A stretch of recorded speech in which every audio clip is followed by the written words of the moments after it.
말씀은 이사야서 36장 21절과 22절 36장 마지막 부분 보겠습니다. 그러나 그들이 잠잠하여 한 말도 대답하지 아니하였으니 이는 왕이 그들에게 명령하여 대답하지 말라 하였음이었더라. 그때 hil기야의 아들 왕궁 맡은 자 엘리야김과 서기관 셈나와 아살의 아들 사관 요아가 자기의 옷을 찢고 히스기야에게 나아가서 랍사게의 말을 그에게 전하니라. 오늘 말씀의 제목은 잠잠하여 한 말도 대답하지 않음입니다. 앞에서 랍사게는 유다 백성과 히스기야 왕을 이간했고 하나님과 유다 백성을 갈라치게 했으며 눈에 보이는 물질과 거짓 화평 그리고 속임수로 유다 백성들을 유혹했습니다. 21절 보면 그러나 그들이 잠잠하여 한 말도 대답하지 아니하였으니 이는 왕이 그들에게 명령하여 대답하지 말라 하였음이었더라. 랍사게가 협박도 하고 가문이설도 하면서 유다 백성들을 회유한 뒤에 예루살렘 주민들의 반응입니다. 그들은 히스기야의 명령에 따라서 아무런 동요도 없이 잠잠히 왕의 인도를 기다립니다. 이것은 남유다가 왕을 중심으로 잘 단결되어서 동요하지 않고 있다는 것을 보여주고 있어요. 아마 히스기야는 무례하고 방자한 랍사게의 저 말에 반응을 보이지 않으려고 결심한 것입니다. 성도인 우리들도 만일 뜻하지 않은 문제가 생기고 어려운 일을 당했다면 히스기야처럼 잠잠히 여호와의 인도하심을 구하며 기다려야 합니다. 히스기야가 백성에게 명령하기를 저들이 아무리 욕을 하고 약 올려도 거기에 반응하지 말고 저들과 말로 싸우지 말고 결코 상대하지 말라고 단도리를 한 것입니다. 백성들은 왕의 잠잠하고 한 말도 대답하지 말라는 그 명령을 순종했고요. 그들의 왕 히스기야와 함께 여호와를 전적으로 의뢰했습니다. 이사야 30장 15절에 보면 주 여호와 이스라엘의 거룩하신 이가 이같이 말씀하시되 너희가 돌이켜 조용히 있어야 구원을 얻을 것이요 잠잠하고 신뢰하여야 힘을 얻을 것이거늘 이라고 했습니다. 우리가 앞에서 봤죠?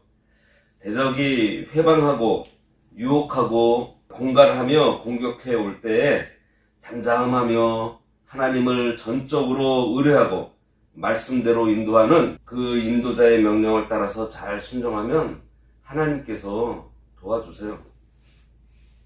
마음이 뒤숭숭하고 복잡할 때에는 여러 가지 생각으로 하나님을 의뢰하려는 생각도 못할 때가 많습니다. 그러나 마음을 잠잠하게 하고 조용하게 할 때에 하나님을 바라볼 수 있고요. 하나님을 찾고 의지할 수 있습니다. 잠잠한 마음은 이 영적인 깊은 그 내면에 있는 그 신앙에서 나와요. 이때 하나님을 의뢰하면 하나님의 그 만능의 역사로 우리를 도와주십니다. 홍해가 앞을 가로막고 있을 때 모세가 뭐라 그랬죠? 출애굽기 14장 13절에 보면 모세가 백성에게 이르되 너희는 두려워하지 말고 가만히 서서 여호와께서 오늘 너희를 위해서 행하시는 구원을 보라. 너희가 오늘 본 애굽 사람을 영원히 다시 보지 못할 것이다. 그랬습니다. 하나님의 말씀대로 나가는데 두려워할 일이 없습니다.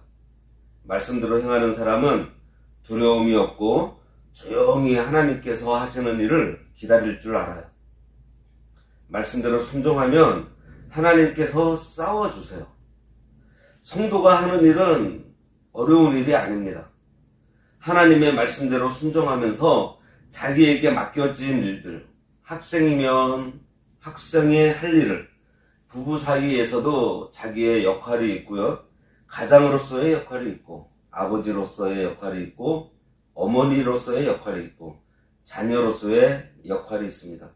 사회에 나가서도 회사 사장으로서의 역할, 또 부장으로서의 역할, 또 말단 직원으로서의 역할, 다 자기의 역할이 있어요. 이게 그냥 있는 것이 아닙니다. 하나님께서 이 세상을 살아가는 우리들에게 맡겨주신 일이에요.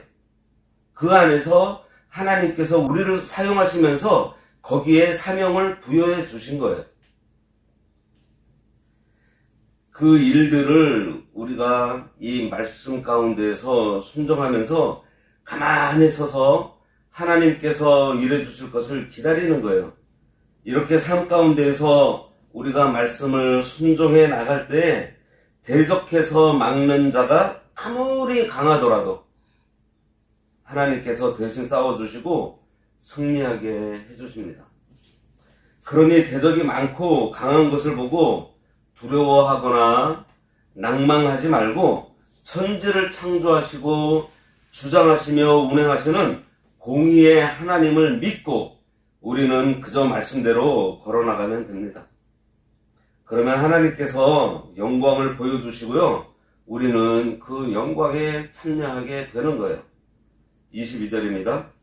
그때 hil기야의 아들 왕궁 맡은 자 엘리야김과 서기관 셈나와 아삽의 아들 사관 요아가 자기의 옷을 찢고 히스기야에게 나아가서 랍사게의 말을 그에게 전하니라. 사신으로 랍사게를 만나온 신하들이 너무나 심한 모욕감을 느끼면서 옷을 찢고 히스기야에게 나아가 보고합니다. 옷을 찢는다는 것은 너무 슬퍼서 충격을 받아 취하는 행동이에요. 대항할 힘은 없고 원수에게 실컷 조롱당했는데 해결할 방법은 없고 또 들어보니 그들 말대로 될 것 같아서 너무 두렵습니다. 그리고 한편으로는 너무 분해서 견딜 수가 없었던 거예요. 남유다 사신들이 그들의 신분이나 체면 따위는 아랑곳하지 않고 옷을 찢은 것은 랍사게의 신성모독에 대한 강한 증오의 표현이면서 앞으로 직면하게 될 그 위험에 대한 공포의 표시인 것입니다. 그러나 이럴 때일수록 성도는 모든 것을 하나님께 맡기고 의지해야 합니다. 36장 말씀에서 우리가 꼭 기억해야 하는 것은 우리가 하나님의 말씀대로 살려고 할 때 사단도 그만큼 역사한다는 사실을 알아야 합니다. 우리가 매년 초마다 성경 읽기를 결심합니다. 그러면 성경을 읽지 못하게 하는 일들이 여기저기서 생겨요. 생각지도 않는 손님이 찾아온다든지 갑자기 어디를 가야 할 일이 생기는 경우가 허다합니다. 그럴 때 과감히 우리가 성경부터 먼저 읽어야 돼요. 성경 3장에서 4장 정도 읽는데 드는 시간이 한 20분에서 30분 걸릴까요? 우리가 한번 잘 생각해 봐요. 우리가 하루 24시간을 살고 있는데 24시간 중에서 그 20분이나 30분을 우리가 그냥 버리는 경우가 얼마나 많은 줄 아십니까? 그러니 하루를 시작하면서 우선순위에 두고서 성경을 읽는 것부터 하시기 바랍니다. 우리가 말씀 중심에 서 있으면 랍사게 같은 그 세력이 아무리 옆에서 떠들어대도 잠잠할 수 있어요. 그렇지만 성도가 하나님 뜻대로 바로 살아보려고 하면 마귀가 더욱 집요하게 유혹합니다. 지금처럼 그렇게 하다가는 너 손해봐. 그러니 한 번만 양보하고 타협해 하면서 속삭입니다. 그리고 그들은 모든 것을 써가면서 최선을 다하는 열심으로 우리를 넘어뜨리려고 해요. 오늘도 이 말씀을 듣고 마귀의 유혹에 넘어가지 않겠다고, 그래, 오늘부터 성경 읽어야지, 이렇게 결단했다면 마귀가 그냥 두지 않아요. 바로 마귀가 대적하는 일들이 벌어질 수 있다는 것입니다. 그러한 것을 염두에 두고 더욱 말씀과 기도로 우리들이 무장해야 하는 거예요. 성도가 역경을 만났을 때 하나님께 간구하고 나면 무슨 일이든지 내 생각대로 그냥 바로바로 진행되면 얼마나 좋겠어요.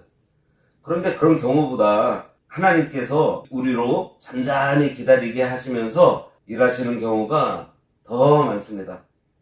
그러나 바로 해결되지 않더라도 참고 기다리면서 하나님 의지하고 또 하나님께 기도하며 그날 우리에게 해주시는 이 말씀을 따라서 순종하고 있으면 하나님께서 다 해결해 주세요. 내가 그 일에 직접 관여하지 않았는데도 하나님께서 그 일을 이루어 주십니다. 히스기야가 그 일을 한 거예요. 지금 보면 히스기야가 신앙개혁을 하면서 이스라엘을 바로 세우고 있는데 환란이 생겼잖아요. 바로 하려고 하는데. 그런데 히스기야는 이 어려운 일이 생겼을 때 훈련되지 않은 군사를 원망하지 않았고, 신하들도 원망하지 않았고, 하나님도 원망하지 않았습니다. 오직 하나님만 바라며 하나님께 의지했어요. 그리고 백성들에게도 하나님만 의지하도록 가르쳤습니다. 잠잠하라 그랬잖아요. 그랬더니 하나님의 크신 역사가 나타난 거예요. 하룻밤 사이에 18만 5천 명이요, 그냥 죽었어요. 히스기야가 나가서 전쟁한 거 아닙니다. 하나님께서 이루신 일이에요. 하나님 뜻대로 살고자 할 때 사탄도 역사합니다. 우리가 그러한 사실을 알고 그런 일이 생겼을 때 참고 잠잠히 믿음으로 나아가야 합니다. 그리고 사탄의 역사는 겁박하며 위협하기도 하지만 달콤함으로 유혹할 때도 있습니다. 본문에서 랍사게가 유다 백성에게 아수르를 대적하면 다 죽는다고 위협을 하다가도 항복하면 자기 물과 자기 과실을 먹게 되는 좋은 땅으로 데려가겠다고 살살 유혹했어요. 세상과 타협하면 바로 일이 잘 풀리고 큰 유익을 얻을 것 같지만 결코 그렇지 않습니다. 오히려 신앙의 손실을 가져오게 되고 더한 위협이 기다리고 있다는 걸 알아야 돼요. 이 사실을 알고 어려움이 올수록 더욱 순수하게 하나님을 의지함으로 잠잠히 하나님만 바라며 의지하고 하나님께 간구하며 나아가야겠습니다. 그러면 하나님께서 히스기야에게 하신 것처럼 우리들도 어떠한 역경이든지 다 이겨낼 수 있도록 하나님께서 도와주세요. 기도하겠습니다. 하나님 아버지, 감사합니다. 이 세상을 창조하시고 선하신 목적과 뜻대로 주관하시며 섭리해 가심을 저희들 믿사오니 우리 눈앞의 일들로 일이 일비하지 않게 하시고 잠잠히 하나님께서 이루시는 일들을 기대하며 기다리면서 살아갈 때 하나님 아버지의 말씀을 더욱 가까이 하고 붙들며 아버지의 선하신 뜻대로 이루시기를 간절히 간구하는 가운데 우리의 맡은 바 사명을 충성되게 감당함으로 쓰임받도록 아버지의 능력의 손으로 역사해 주시기 원하옵고 예수님의 이름으로 기도드리옵나이다. 아멘. 하늘에 계신 우리 아버지여, 이름이 거룩히 여김을 받으시오며 나라가 임하시오며 뜻이 하늘에서 이루어진 것 같이 땅에서도 이루어지이다. 오늘날 우리에게 일용할 양식을 주옵시고 우리가 우리에게 죄 지은 자를 사하여 준 것 같이 우리 죄를 사하여 주옵시고 우리를 시험에 들게 하지 마옵시고 다만 악에서 구하옵소서. 대개 나라와 권세와 영광이 아버지께 영원히 있사옵나이다. 아멘.